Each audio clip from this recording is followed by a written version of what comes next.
How you doing? I'm Divorced Dan, and I'm back again. Anyways, this segment is on sex after marriage. You have to excuse me. I have that nasty social habit. I'm a social lover. I smoke. Anyways.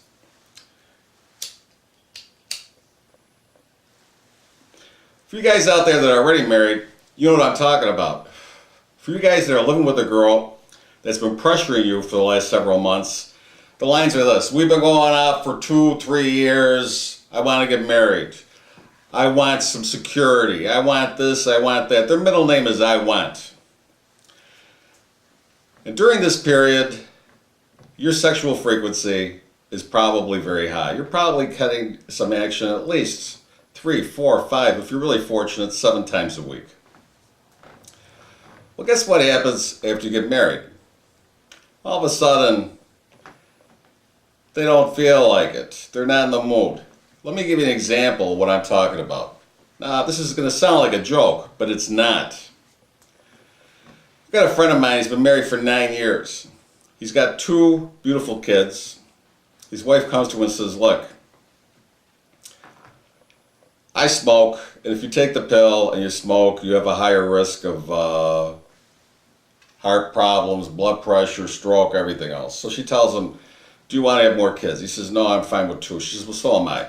She says, if I go to get my tubes tied, well, that's inpatient. I'm going to be in the hospital for at least 3-4 days. The insurance doesn't pay for all of it. It's probably going to cost us a couple $1,000s. But if you get a vasectomy, which I personally would never do, but some guys will, if you get a vasectomy, it's outpatient. The insurance pays for all of it. Because all they do is snip, snip. So what happens is the guy he agrees. He decides to go get the vasectomy.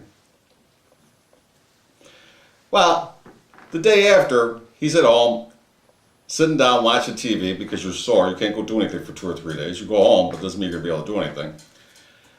And the doctor's nurse calls and says, Mr. So-and-so, you could still get your wife pregnant. You have to clear yourself at least 10 times. He goes, what? What are you talking about? Clear 10 times.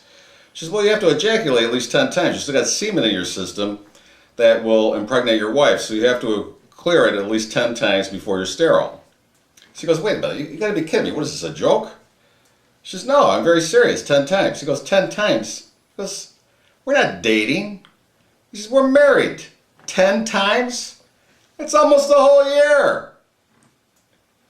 I know, it sounds like a joke, but it's not. It's the truth. Once you're married, you're fortunate if it's once a month. So you better take a good look at her and decide whether or not you could deal with that. Oh, and by the way, you want to have a real good idea what you're going to be dealing with 20 years from now? Take a good look at her mother. Most women emulate their mother. Anyways, I'm Divorced Dan, and good luck. You have a great day.